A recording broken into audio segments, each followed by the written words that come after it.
આજે સાયલા મામલતદાર કચેરીએ સાયલા તાલુકાના અલગ અલગ ગામોમાં જે ડુપ્લિકેટ ખાતરનો વેપલો થયો છે અને એના કારણે ખેડૂતને પરિસ્થિતિ એવી છે કે રાતા પાણીએ રોવાનો વારો આવ્યો છે, ત્યારે ખેડૂત જાય તો જાય ક્યાં? આજે મામલતદાર કચેરીએ પોતાની જે રજૂઆત લઈને આજે અહીંયા આવ્યા છે અને ખેડૂતની એવી રજૂઆત છે કે અમે જે કંઈ ખાતરનો ઉપયોગ કર્યો છે એના કારણે આ વર્ષનો અમારો પાક નિષ્ફળ ગયો છે અને એ નિષ્ફળ સાથે સાથે એ જમીન પણ બંજર થઈ ગઈ છે.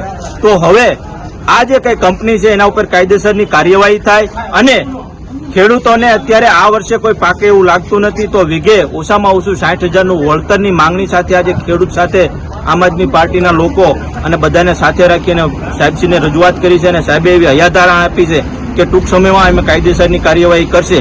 પણ અમે તો કહેવા માંગીએ છીએ કે તંત્ર હજી પણ ઊંઘતું છે.